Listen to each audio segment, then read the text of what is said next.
রোজার সঠিক হক আদায় করব কিভাবে? শুধুই কি সারাদিন উপবাস থাকলেই হবে?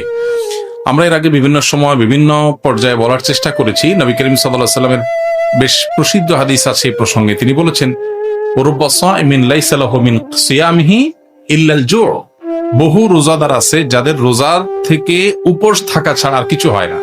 রোজা থেকে সিয়াম পালন করে তাদের প্রাপ্তি, তাদের ঝুলিতে, তাদের ভান্ডে থাকে শুধুমাত্র উপোস থাকা, এছাড়া আর কিচ্ছু তারা পায় না।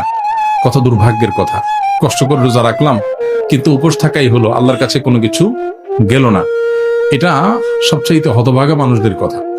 তো এই জন্য রোজা যেন অর্থবহ হয়, সেটা যেন শুধু উপোস থাকা না হয়। সিয়াম যেন আল্লাহর কাছে আমাকে প্রিয় পাত্র করে দেয়, সিয়াম যেন আমাকে জান্নাতের উপযুক্ত করে দেয়, রাইয়ান দিয়ে জান্নাতে প্রবেশ করার উপযুক্ত করে। সেজন্য সিয়াম রেখে আমাদেরকে তাকওয়া চর্চা করতে হবে।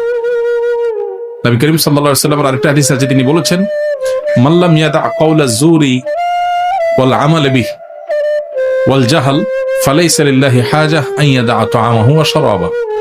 যে ব্যক্তি রোজা রেখে অনর্থক অহেতুক কাজকাম ছাড়লো না, এই যে মোবাইল টিপাটিপি, ফেসবুক, ইউটিউবে অহেতুক সময় নষ্ট করা করি, এগুলো যে ছাড়লো না, যে ব্যক্তি মিথ্যা কথা বলা ছাড়লো না, মিথ্যা কাজ ছাড়লো না, আবার রোজা রাখলো, এই ব্যক্তির এই উপোস থাকায় আল্লাহর কোনো ঠেকা পড়ে নাই। এই জন্য রোজা রেখে কোনো প্রকার গুনাহ না করা, বিশেষ করে চোখের গুনাহ, মুখের গুনাহ এবং সময় নষ্ট না করা, মিথ্যা, প্রতারণা, এসব কিছু না করা, এটা হলো রোজার অন্তর্নিহিত শক্তি।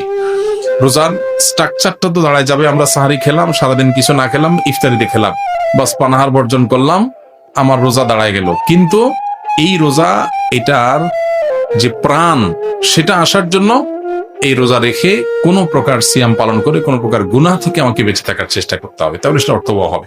আল্লাহ আমাদের সবাইকে সেই তৌফিক দান করুন।